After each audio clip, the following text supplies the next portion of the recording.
A very good evening to everyone. It gives me immense pleasure to welcome you for this inspirational talk by our very special guest, Ms. Sminu Jindal. May I now request our Vice Chancellor to deliver the welcome address.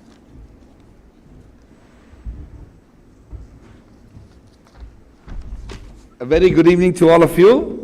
It is indeed a very special privilege for us at O.P. Jindal Global University to extend a warm welcome to our distinguished chief guest, Ms. Sminu Jindal. Ms. Sminu Jindal, as some of you know, is the Managing Director of Jindal SAW Limited, founder and chairperson of an organization called Swayam. We will talk more about it shortly.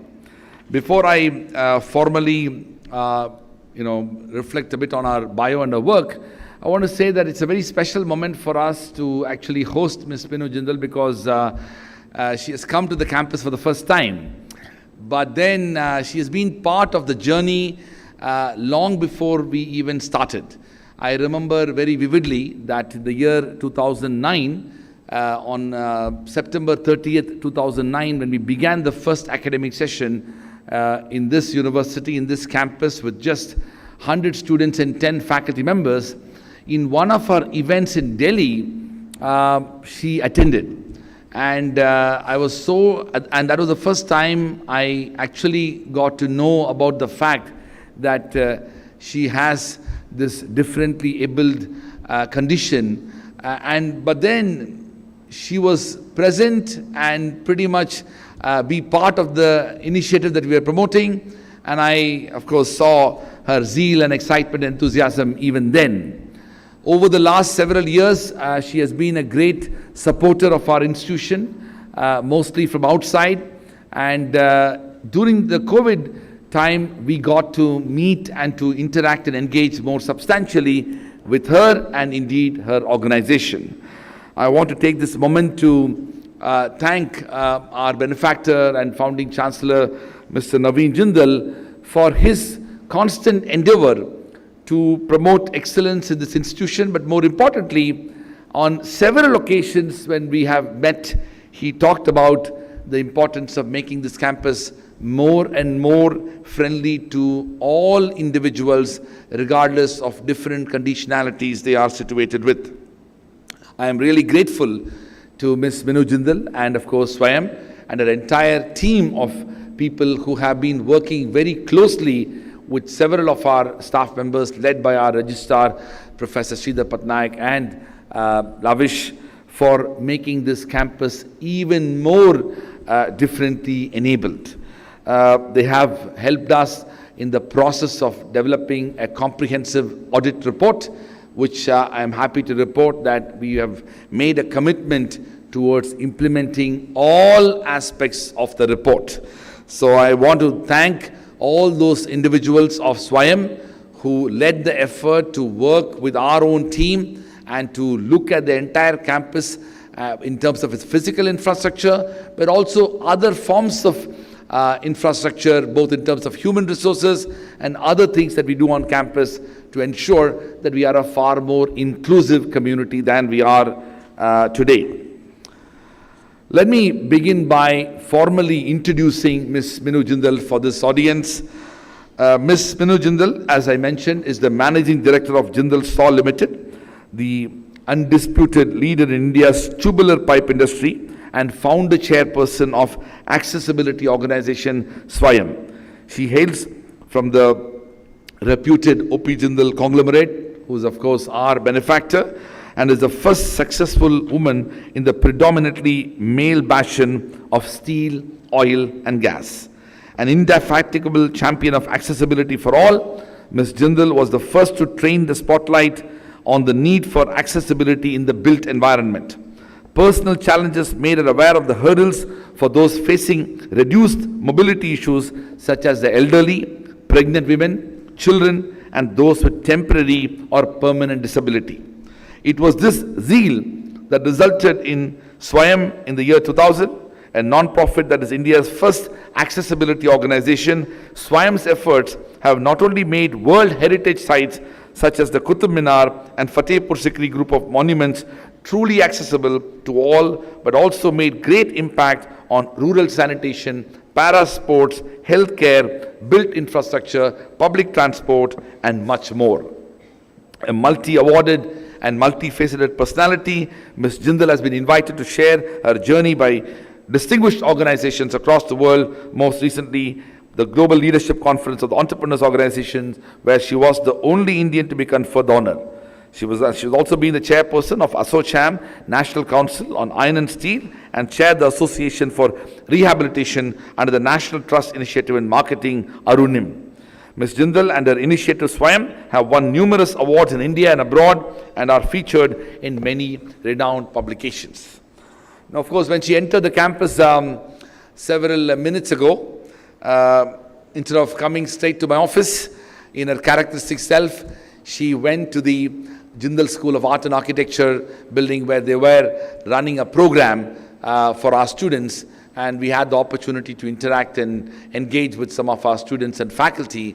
And in some ways, she's somebody who leads from the front. She wants to make things happen, and she really wants to seize the impact on the ground. We are very fortunate that not only we have with us an outstanding business leader, an entrepreneur, and a transformative individual, but an inspiring force of nature. Somebody who has been able to galvanize social and intellectual consciousness among a large number of people in India and abroad to address an issue that has been mostly neglected and unfortunately not given enough attention to.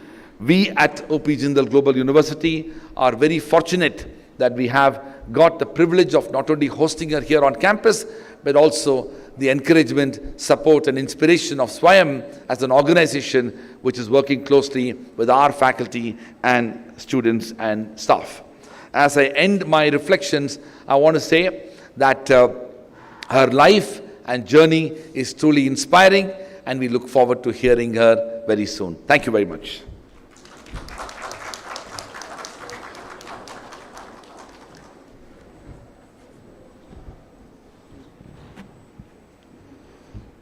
Thank you so much, Professor Rajkumar. I now invite Professor Dr. Shilpi Bhattacharya, Professor Jindal Global Law School, and member of the Disability Support Committee, JGU. Thank you so much. Can everyone hear me? So thank you so much. It's an honor and a privilege to be sharing the dais with a true champion of disability, Ms. Jindal. And this is such a landmark event for us at JGU to be having this discussion around disability. As a person that lives with disability myself, I feel that disability sort of has two components to it, which is understanding and acceptance. And if those two components are met, I think most challenges associated with disability can be solved. And I think it's very important for these kind of events to happen, and the work that Ms. Jindal is doing on the ground to really impact the lives of people with disability by sort of raising awareness about the understanding around disability and providing greater support for people with disabilities. So really, really grateful for the amazing work that you're doing. And just briefly about my own journey as a person with disability. So I live with a progressive disability, which is caused due to a rare genetic disease which is not curable. So my disability gets worse with time. And my disability kind of started around the time I joined Jindal in 2010. And at that time I was walking with a limp, and now I use a walker. So I've experienced disability in a lot of different ways, and I'm going to continue to experience disability in different ways in the coming years. And I'd just like to thank Professor C. Rajkumar and Professor Patnaik for being so supportive in my journey with disability, as well as sort of all the senior admin who are here today to be constantly supporting. So I never felt that I was treated differently because of my disability. I always felt at Jindal that I was treated for who I am and not for my disability. And I think that also goes a long way towards understanding and acceptance of disability, and also sort of the work that we're doing at the Disability Support Committee with Professor Moria, who works day and night to support students with disability. And I think, again, the key there is to have that understanding and to be able to provide the kind of support by accepting disability as a condition that is a part of the human condition, but where sort of we respect each other's differences and we don't judge based on those differences. So it's really a very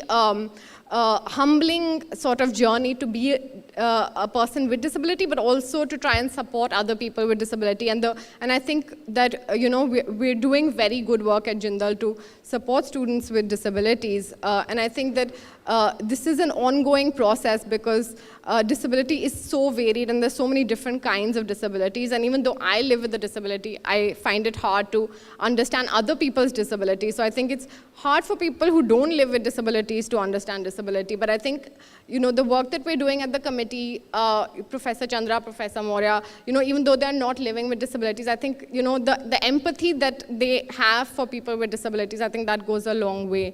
So at Jindal, we're really trying to sort of create that culture of having these two sort of, trying to understand the variety of disability and trying to support it by understanding it better. So, so this is an ongoing process, but I think we're working very hard to provide this, and we're institutionalizing various mechanisms to support students with disability. And I hope that we can also keep this process of learning and also learn from Ms. Jindal and make our processes for supporting disability much, much stronger. So thank you so much.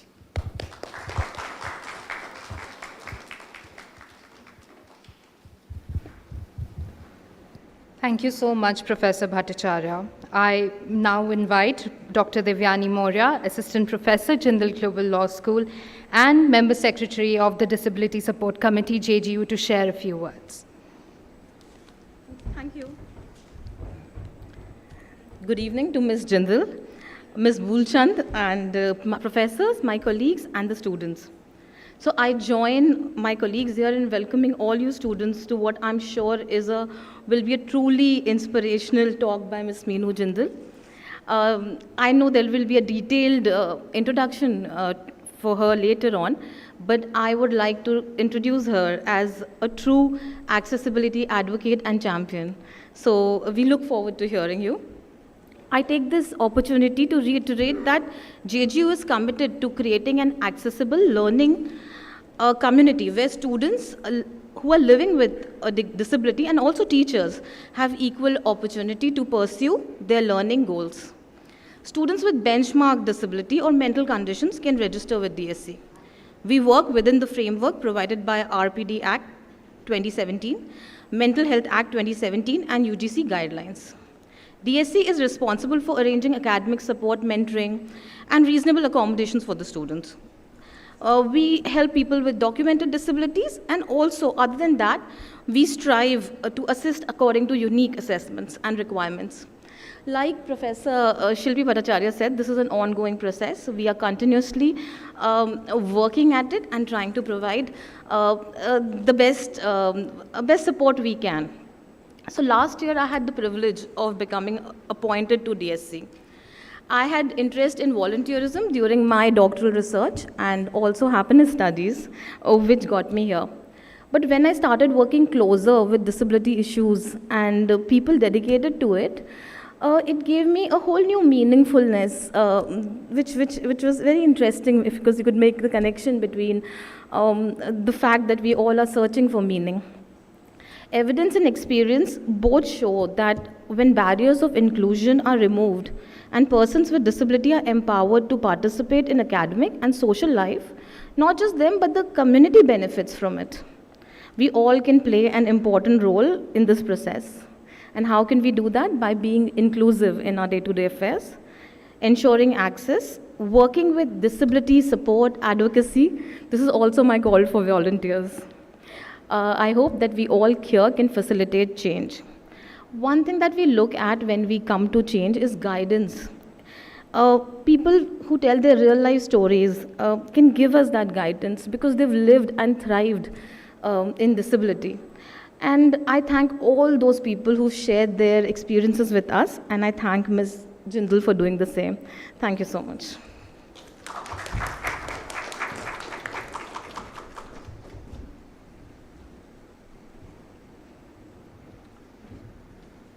So, this is one of those exercises where we also have to learn a lot. It's a constant learning.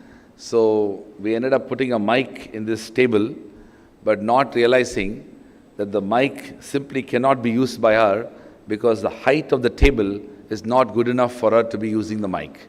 So, these are the type of changes that we need to have, both in terms of our own education and our own evolution, as to how we can make this campus and all those lives much more inclusive. So my sincere apologies, Ms. Jindal, for you not being able to use that mic.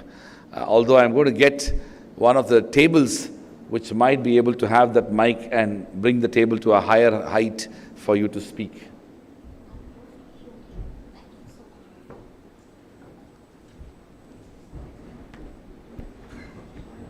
Maybe you should put it here. Thank you, Professor Divyani and Professor Rajkumar. An unrelenting warrior of inclusion with an undying fire in her heart.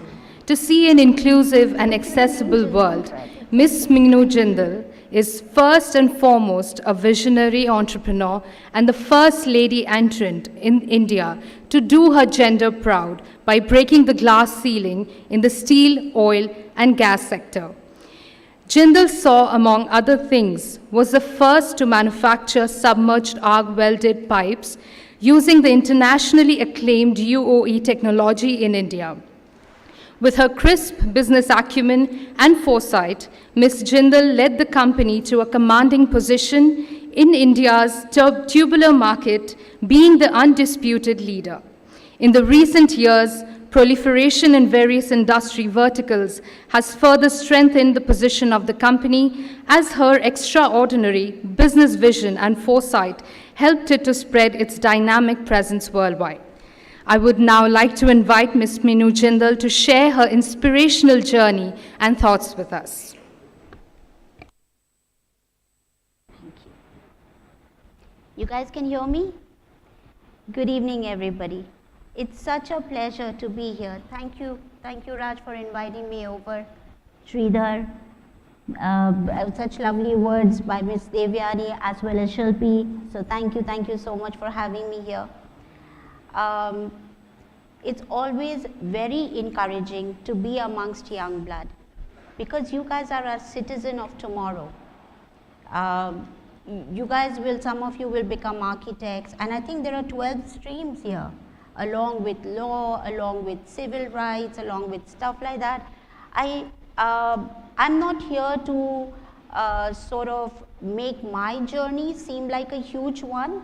I'm sure each one of us have a huge set of problems that we have overcome in our lives. Mine just happens to be what I'm dealt with.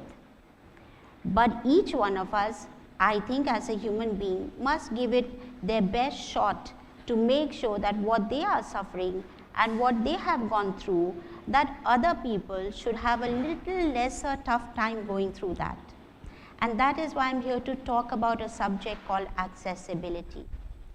Accessibility is a problem that each one of us feels at any point of our life, because we do get broken bones. We are young. When we are children, we want to grow up fast because we need our mom to switch on the lights for us. Ooh. Okay.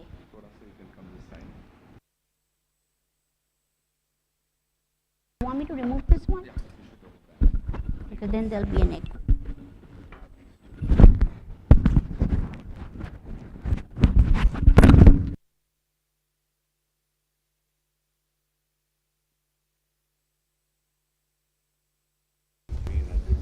This can be altered on the sides. It can go on upwards. Yeah, we need to rotate it because I'm getting yeah. Like that. Yeah. This kind of pampering I'm generally not given. So like I was saying, that I'm not here to say that my journey has been tougher than you, because it's not about comparison. You guys know your journeys and you've overcome. It's just that mine is such that motivates me to make sure that anybody else going through reduced mobility in their lifetime really doesn't have to struggle like this. My friend Joydeep, the Dean of Art and Architecture, he asked a very pertinent question.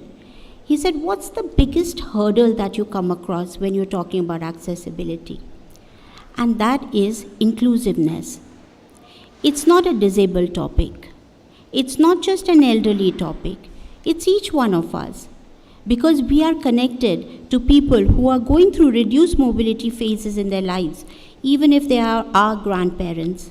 What if we've broken a bone while we have gone and played a sport? What about the sportsmen? You know, I met Shikhar Dhawan. He had a broken ankle.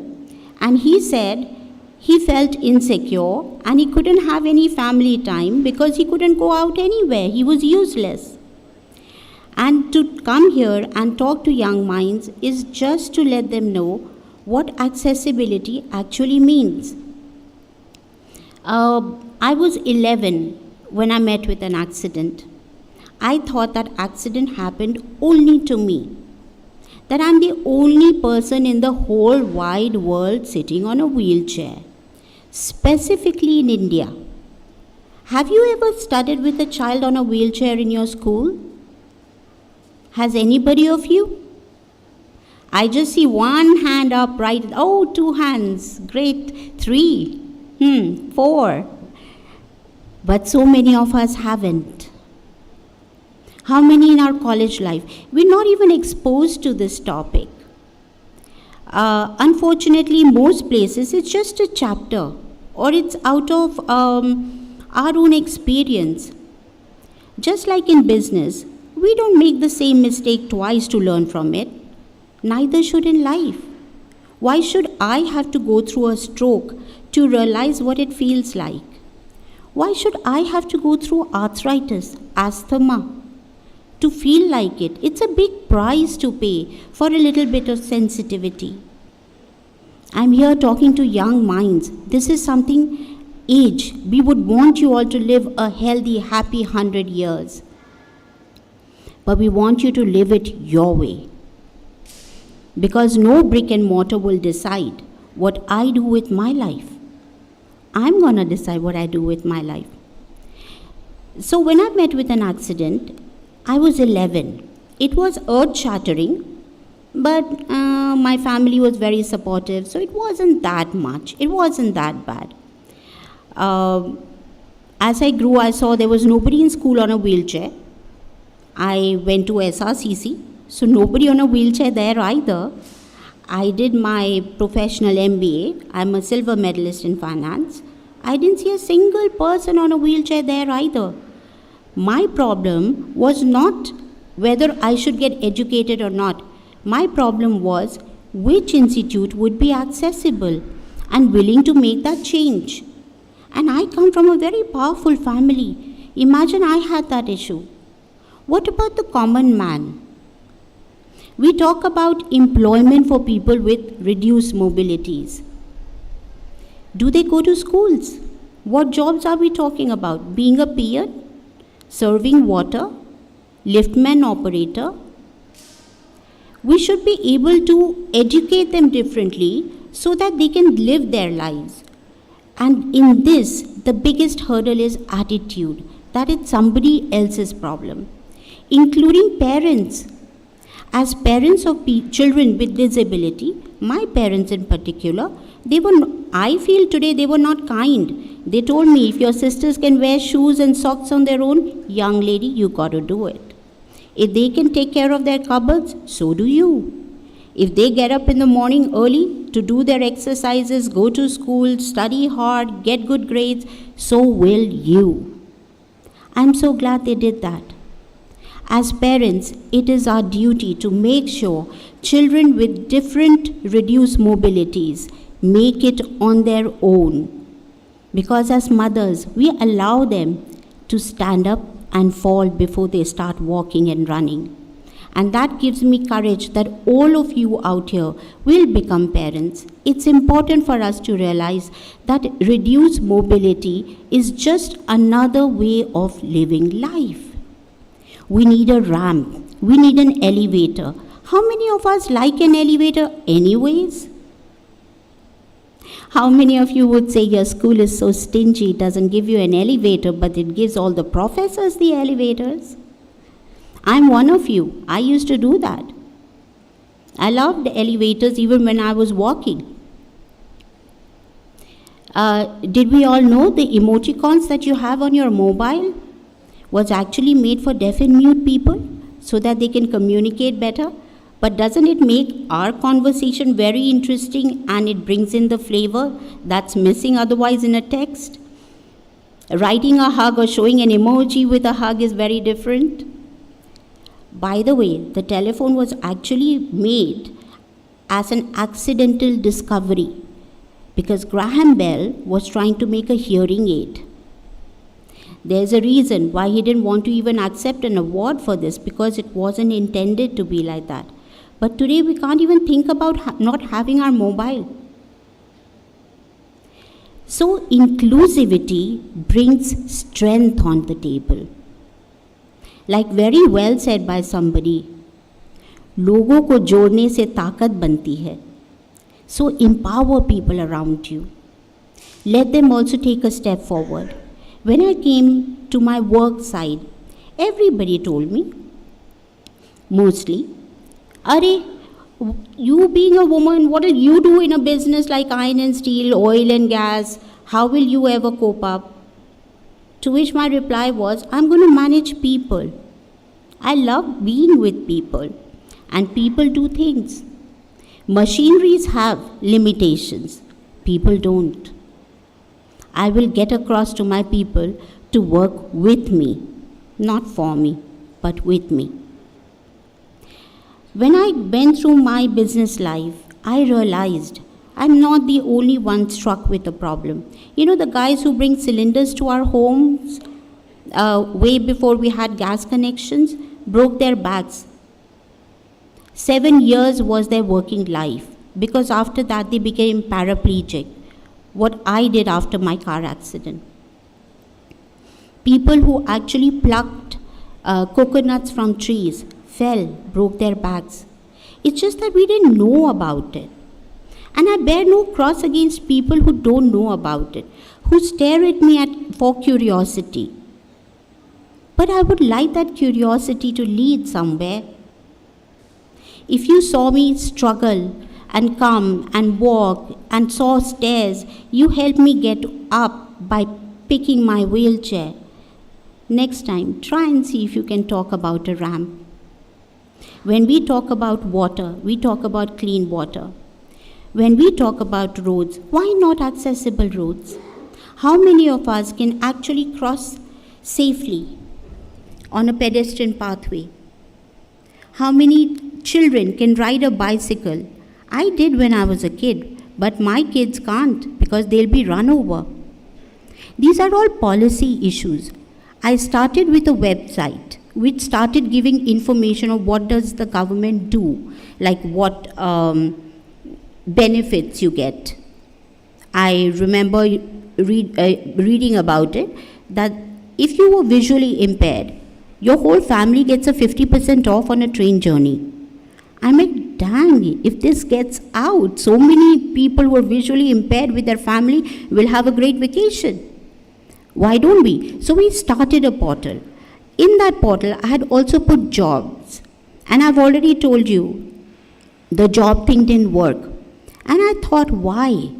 And then we realized we had Stephen Hawking come in India in 1998. And there was a negative news. He couldn't even go to Qutub Minar. And he quoted that it's unfortunate that I'll not be able to see Taj Mahal, the symbol of love. That's when I woke up. I said, we'll work with ASI. We'll work with monuments. Because through monuments, they are ticketed World Heritage Sites. So we will show that when things become accessible, footfall increases And if footfall increases, money earning, income generating opportunity increases. It took me 200 visits to the same office to get them to start work on Qutub Minar in 2007. 2008, the work got completed. Sitaram Yechuri with 20 young member of parliaments came to visit that place and gave a big thumbs up. That's how we went to Fatehpur Sikri, Taj Mahal, Red Fort. Humayun's tomb is still a challenge, but we did a lot of work in Chandigarh, Ajanta Ellora caves. But this is all during a time period where we were not really being paid for it. It was just my experiment to make sure that accessibility does bring value. In 2011, we realized that Qutub surpassed the cumulative earning of both Red Fort and Humayun's tomb put together. With that, we showed that accessibility in sites can make a difference. What about transport? It's like having accessible islands of heart, liver, with no blood.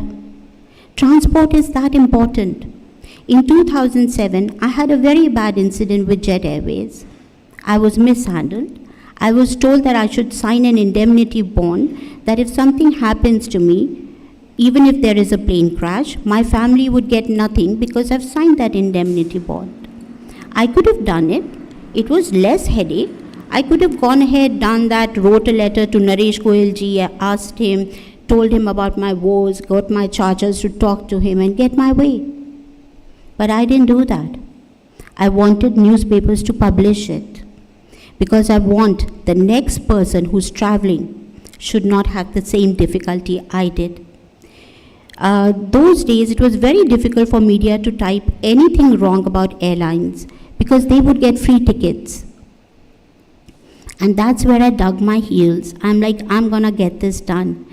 And that's what changed the way transport is, because we at DGCA made sure rules exist.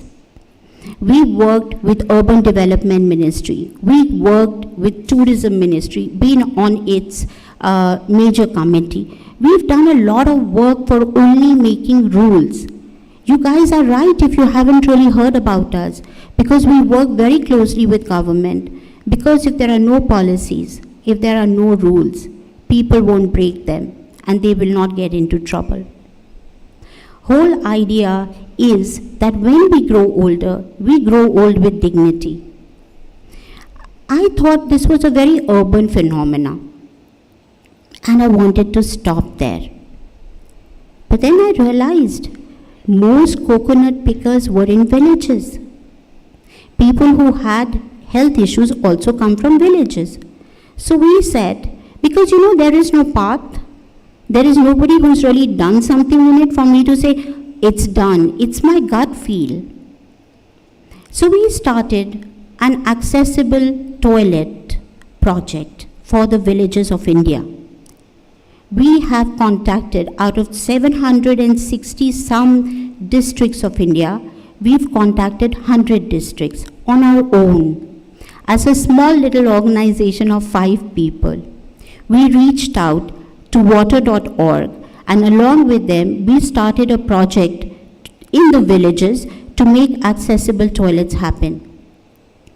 Would any of you know what is an average annual percentage that is charged to them for any loan in a village? It's a staggering 60% per annum. And we brought this toilet to them in 24%. We've had successes, but not as many, because some things are still missing, like equipment. Something as simple as grab bars. Something as simple as a wheelchair. There are so many engineers, architects, people who think differently amongst all of you. I didn't do any engineering. But I still can think, I'm sure so can many of you, because you are my future. You guys will make the difference. Please don't stop. It's a very, very important topic for each one of us. When you grow old in style. Do what you want to do till you're dead the next second. Life is beautiful. Let's make people realize by welcoming them both with our mindsets and with our open arms, including infrastructure and transport. Thank you so much for listening to me so patiently.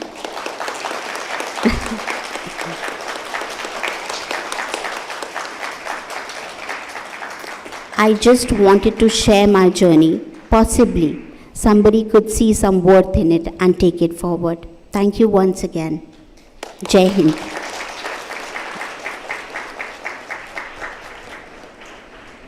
The floor is open for questions. Thank you so much for those inspiring and thought-provoking words, Ms. Jindal. Students are requested to raise their hands. Our ushers will bring the mic to you.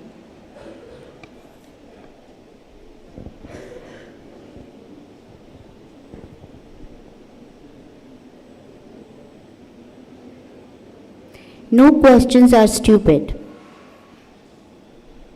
And you can ask me anything.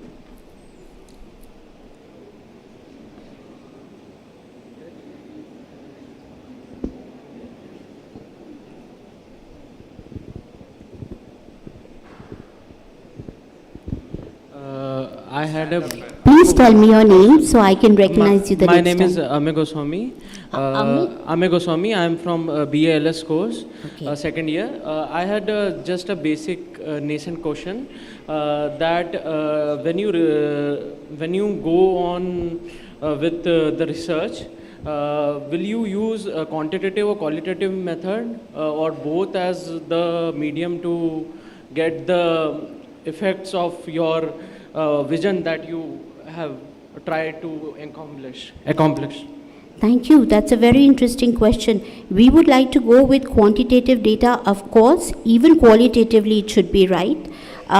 This reminds me, in 2011, for the first time, people attempted to count disabilities. So, as Swayam, we got put the question number 9, which made us arrive at a figure of 2.2% disability. And that time there were 7 disabilities. Now there's 21. There is very little data available in this field, and if you would like to pitch in, I'd love it. Become the Swayam Brigade. Thank you. I just wanted to ask, like, you also take case studies and other things as well, no? Yes, for sure. Thank you, ma'am. Thank you.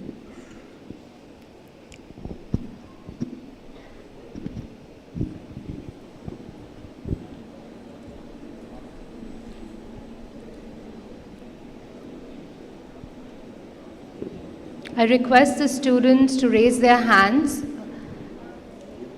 It's at the back, students at the back.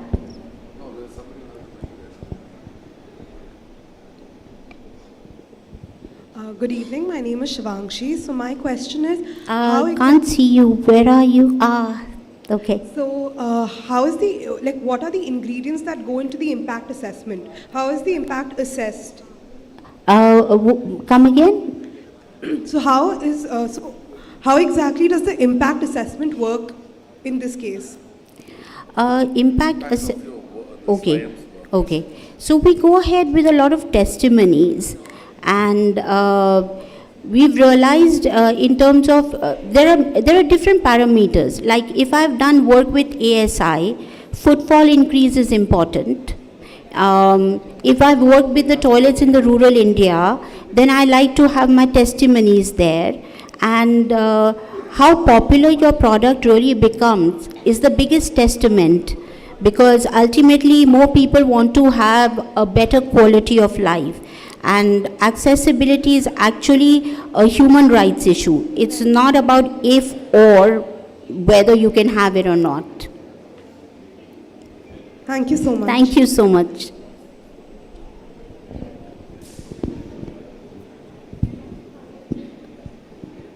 Come on, teachers, you can ask me. Really, nothing. Joydeep's already asked me, so I'm not going to bother him.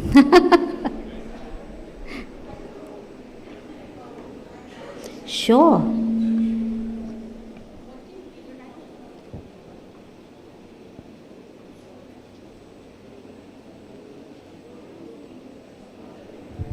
how can the students or we individually, what can we do to further the cause of accessibility? There are a million things that individuals can do. In fact, this reminds me that you guys all have RWAs, right? And all of you guys have public parks. Did you realize that elderly don't go for a walk when it becomes a little like twilight kind of thing, where it's not really dark or not really day? It's because the pathways become very, very impossible to see. So you can fall down. If just every student with their RWA can talk about putting yellow strips at the end of that pathway, this one particular thing will make your park a lot more accessible. And we ourselves, I promise you, if you get your RWA to do it, I would come there and give you a Swayam Brigade certificate. Thank you so much. Seriously, please call me. Let's get it done. Let's get RWAs moving. Sminu, I have a question. First of all, I really want to thank you for your truly inspirational talk. Not just a talk, but it's an extraordinary journey. And you mentioned about the fact that, and it was not that you were born with this condition. It's something, and you also mentioned to me a data which when you told me I was surprised, but you mentioned you were surprised that 80% of people who are disabled are not people who were born with disabilities. So it's something that people get over time. So my question to you is that, how did you overcome those difficult moments when you were potentially helpless? Now I want you to reflect on that, because we are living in an increasingly difficult time when young people in particular, but everybody, they have different types of challenges they face. For some people, their level of tolerance for not having, let's say, air conditioning for half an hour is so high. There are some people who can accept that, but they may have some other intolerances. And then there are some people who are having difficulties in their life, suffering from issues surrounding mental health, and everybody is trying to overcome those challenges. So my question to you is that, what was the thing that gave you not only hope and resilience to fight your own condition, but also to translate that into hope for millions of people across the country and around the world? That's a very, very thought-provoking question. I have gone through my own lows in life.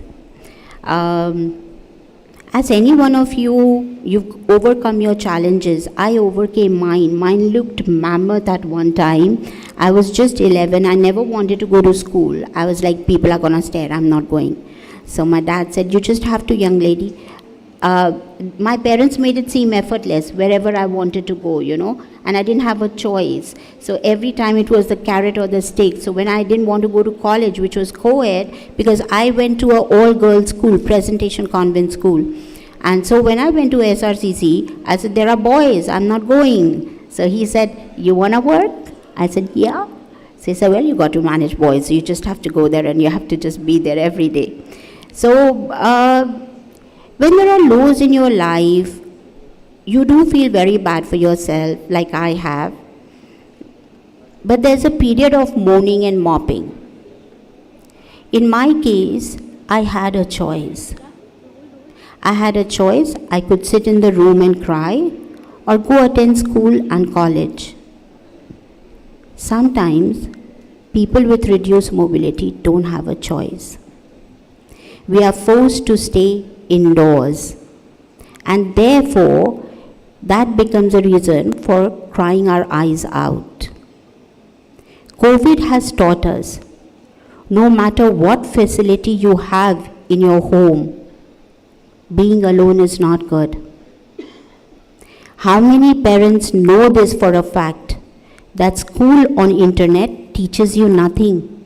It's about experience of going out there, making friends, meeting ugly people, meeting bullies, getting over them is so, so important.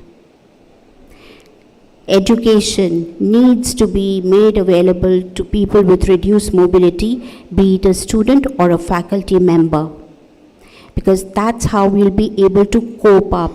So my coping up mechanism had a choice.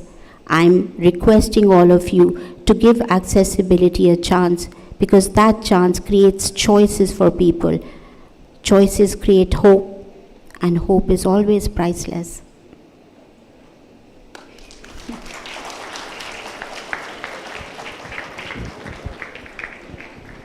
Please, Mike. Hi ma'am, I just wanted to know, how do you balance your work with your personal time? Oh, a woman asking me that question, so nice. It's as hard as you would get it when you grow up and become a mom. So there is nothing much different, it's just that I have to add 2 hours of exercise to it. Thank you ma'am. You need to have a good husband. All the boys that sit here who are going to get married are going to get inspired to support strong women. Thank you for that extraordinary talk, ma'am. I am the chair for the Disability Support Committee in the university. Oh, wow. And I also teach a course on socioeconomic rights in the law school, wherein we look at various socioeconomic legislations. Now, as part of some of these legislations which I've been discussing in my class, like Right to Education Act, or the healthcare cases in my class, or the Rights of Parents and Senior Citizens Act, we see there are some of the provisions in these legislations which are very frequently being invoked successfully in the courts, like 25% reservation for the economically weaker section and disadvantaged group category under the RDE Act, or Section 19, which provides for having a minimum of 150 beds for the senior citizens and elderly persons in each district across the country. And it's being, various enforcement claims are being brought before the court to enforce these provisions. Now, as part of the disability law, the Rights of Persons with Disability Act, in your experience, can you please share some of these accessibility cases wherein, as law students and as law teachers and practitioners, we can take some of these as part of the law school's clinic in the court of law? Wow, thank you so much, Sushant. So appreciate you chipping in, wanting to help. The laws finally are there, but awareness is missing. Like I said, not everybody is really born into a disability. 80% of us acquire it. By the time we acquire it, there is none of us who want to do that kind of study to understand what all exists and what can we make use of. We at SWAYAM have been able to successfully push the government into making rules. But there are still no committees. Like in 2016, there was a bill that came out that no school can refuse a person with disability to study out there. Their certificate of functionality, etc., their important documents would be all taken away. But let's say I'm a parent of a child like that. I go there, school says, sorry, can't do, not do, have a special class, no person sitting in the regular class. Where do I go? Do I meet the minister? Do I meet the secretary? Is there a committee? How do I achieve it? You know, as per all of us, law takes a humongously long time. How do we do it?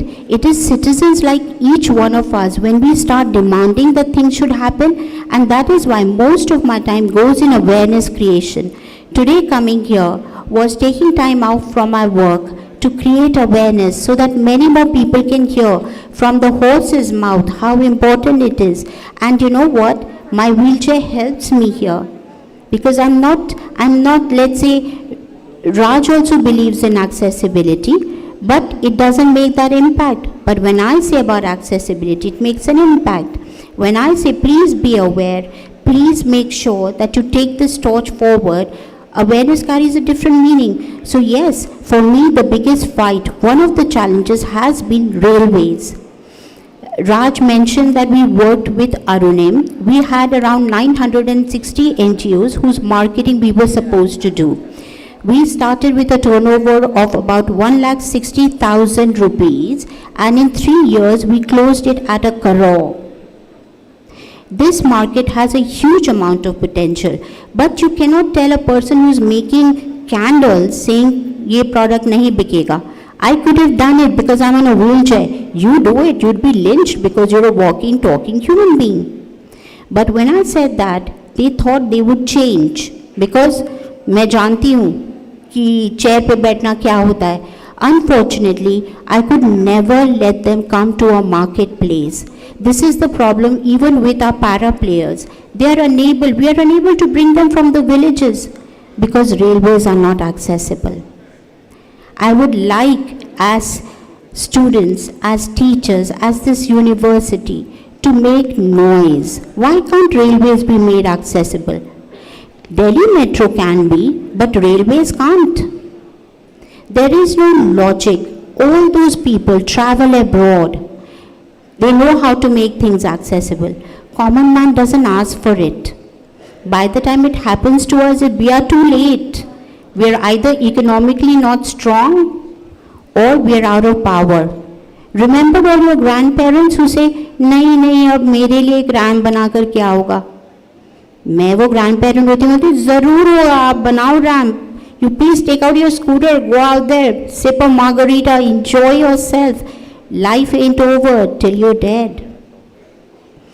Please, as law students, help me out. How can I get this done? Thank you so much, ma'am. We Thank would love you. to pitch in that, and We'll wait for you to call us with Sure, a ma'am. SWAM Brigade certificate. absolutely, absolutely. I have one question here. Hi, my name is Hi. Basu Rai. Your name is? Basu Rai. Basu. Yeah, I'm so inspired with your talk and your journey today. Since I also contributed some of the life for the development sector, but I'm so surprised that I never could actually, talk about the disability and all. So, since I am the person from the compassion point of view, I have come with the actions like, when people are crossing the road, okay, I try to help them, and that's how I try to, show my compassion in that way or empathy. But sometimes I also like to talk about the disability, but most of the time, I'm not sure. I have done some research, and then some people says, don't say disability, it's very, rude. Don't say this, it's very rude, So I'm so confused to talk sometimes that how should we address and how we should actually start talking about the disability, because disability itself is like, so it's like, it doesn't give the courage to talk. Disable, it shows. So could you guide me, ma'am, with your, own experience that if I go further to talk or, advocate such kind of matters ahead, what are the, words in like, the how I'm going to do when I'm going to talk publicly? There are so many nomenclatures in today's times that it's very tough to keep up. People call people physically impaired, whether that is right, disabled, Divyangjan. There are so many nomenclatures. My parents let me get used to the word disability very easily. It's a condition which we want to talk about, which does not confuse people with anything. And we are talking about reduced mobility, and that's where that terminology came in, because the elderly are not really disabled, but they have reduced mobility. So sometimes I can understand your angst that it becomes very difficult to talk about it openly, and people would judge you because you are like able-bodied, so you cannot go ahead and say disabled. And I mean, I understand the confusion around it, but you got to take some brick bats with the flowers. Just talk about it. Thank you so I much. have a hand right there at the back. Oh, yes. Oh, there are two.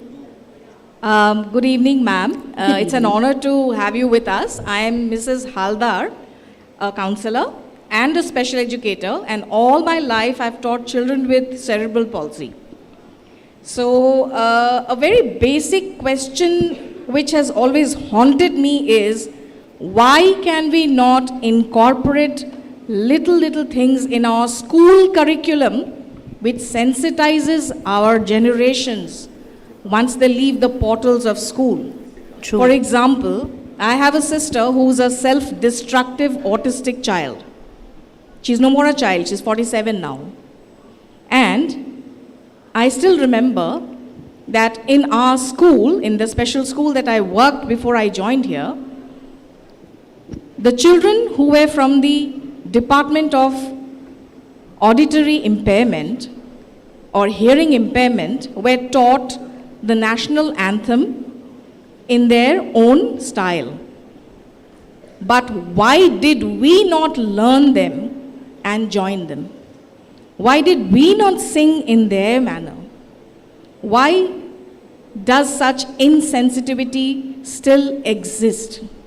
Can we not make it a part of our curriculum where all of us learn a little bit of sign language, which will make it so much easier for them to come to our, let's say, state? Rather than they taking that step, we take the step. And then perhaps in colleges as well, we can also incorporate things in our curriculum and then make it into a regular stream so that we don't have anything special. You talked about inclusion. Little things like this can easily go a long way to bridge the gap. What would you want us to do? I would love to help you to do this. Inclusion is very important, and there are different kind of things that are available. There are very many complicated disabilities because sometimes you just don't have one. It could be multiple, like you couldn't see and hear. You know, so of course if you can't see and hear, you can't tell this is an apple. How will I tell you this is an apple? So sometimes certain special schools are required, but mostly there should be integration within schools. I've had the good fortune of running a small experimental school like that, and it's been very successful.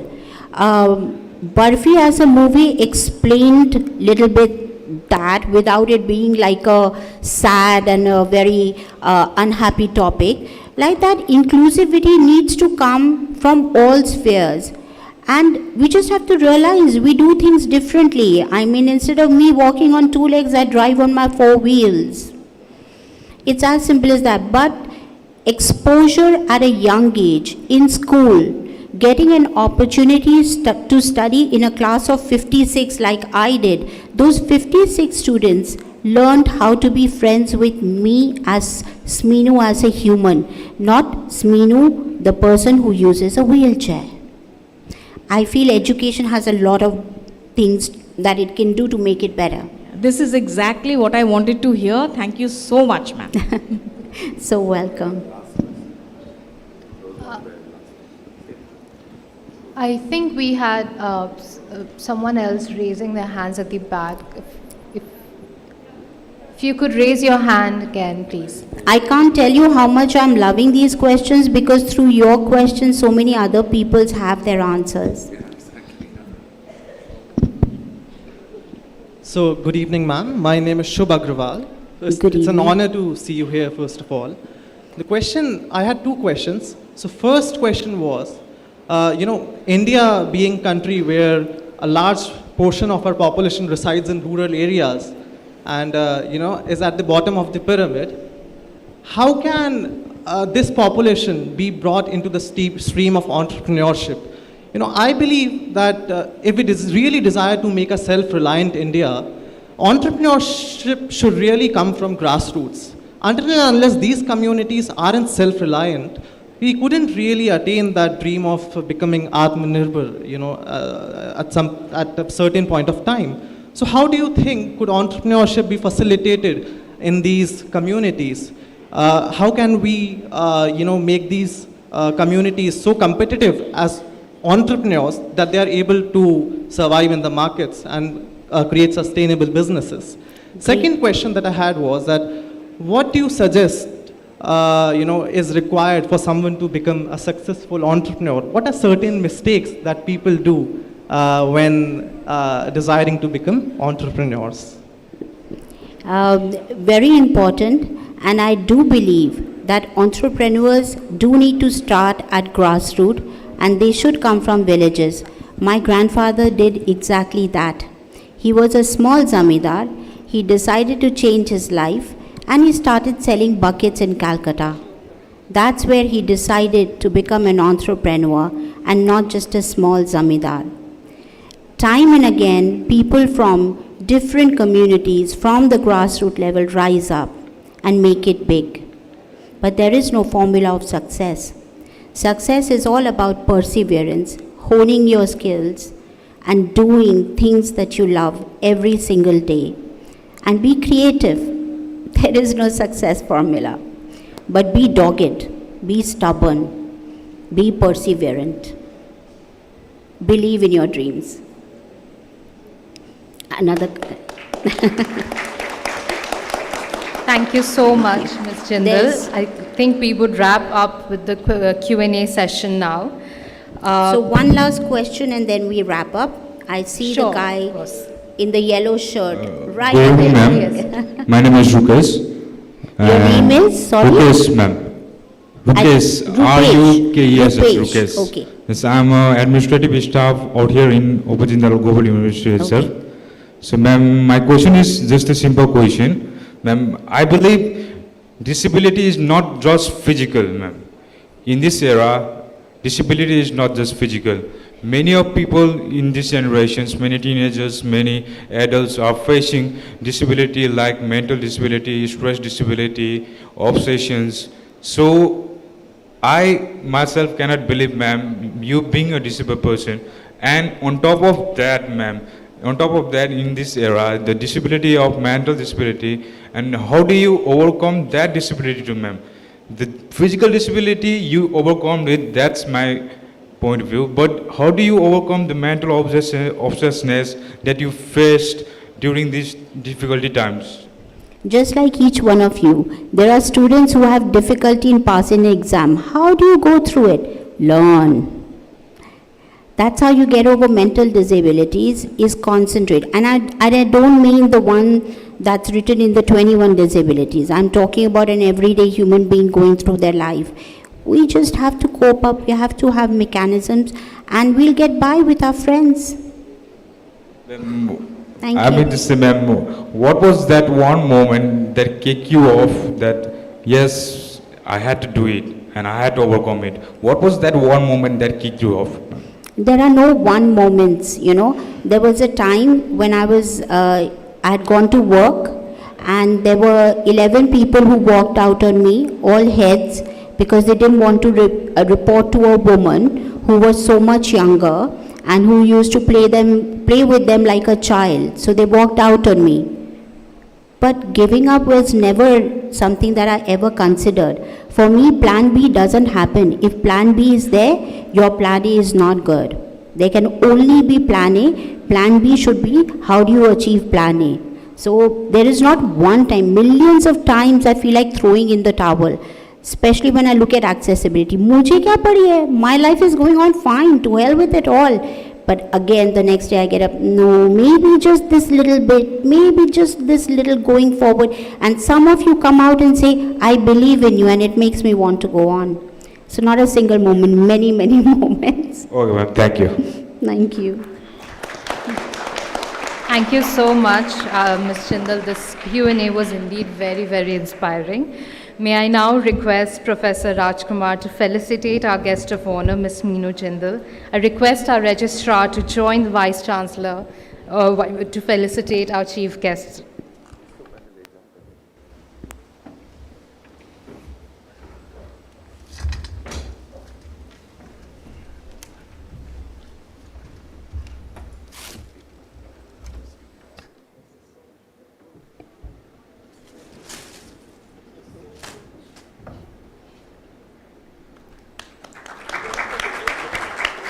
Big round of applause from students, please.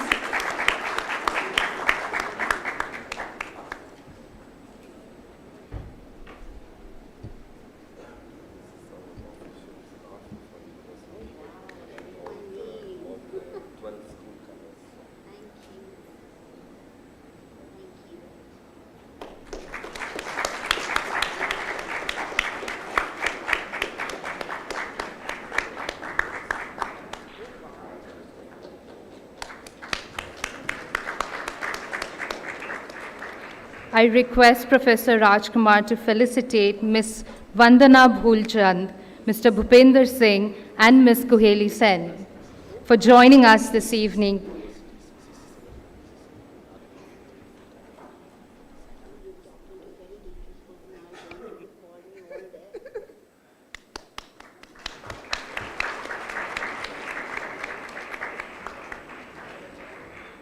I request Ms. Vandana Bhulchand, Mr. Bhupender Singh, and Ms. Kuheli Sen, who are present with us today on this special evening, to please join us on the dais.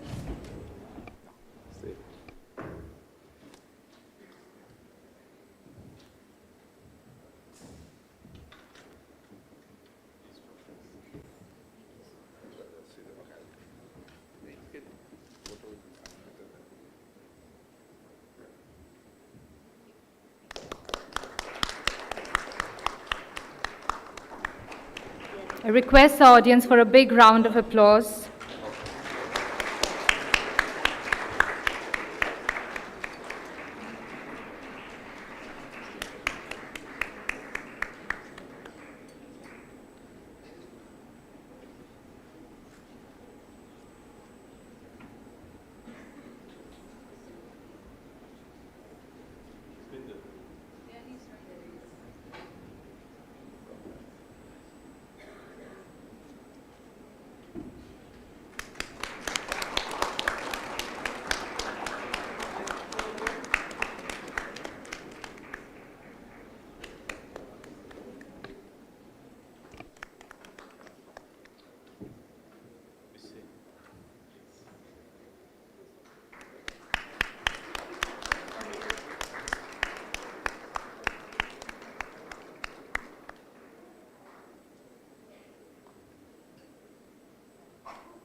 I request the audience for one big round of applause for our guests tonight.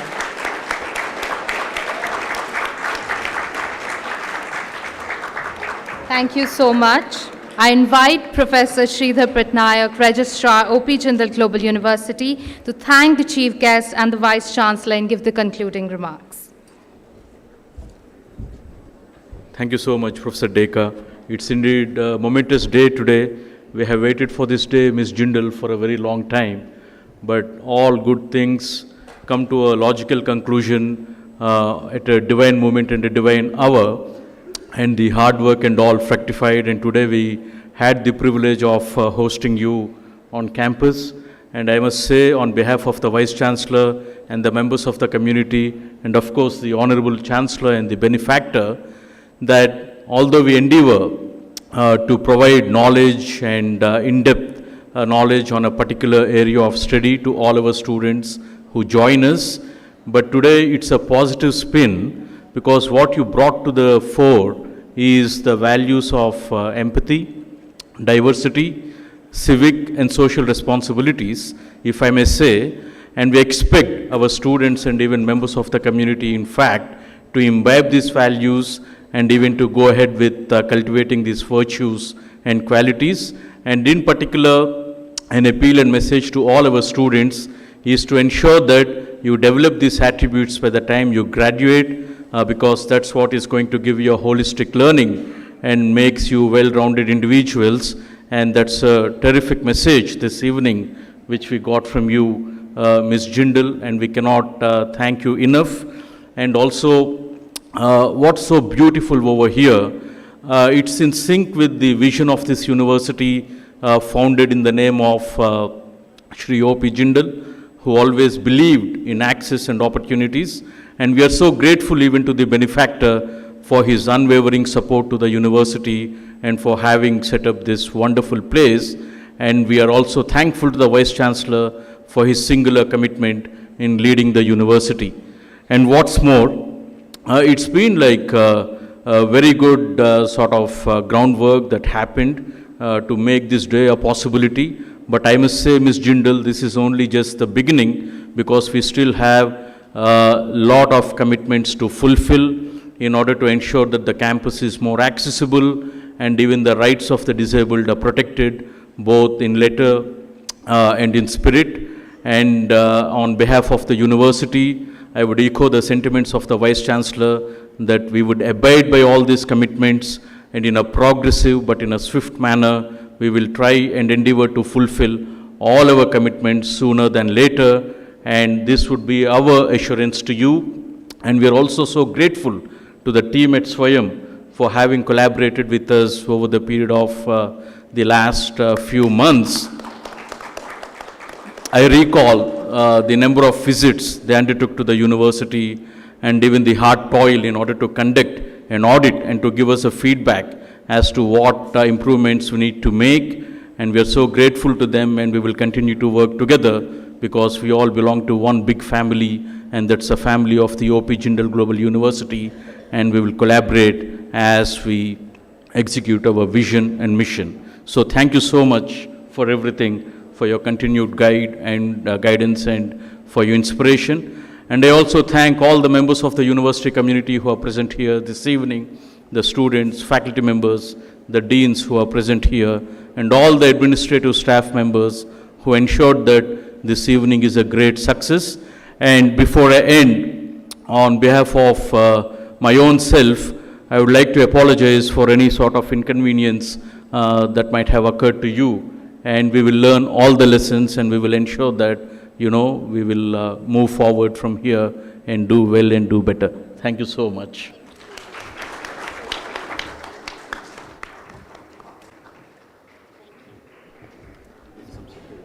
I request all students to please be seated.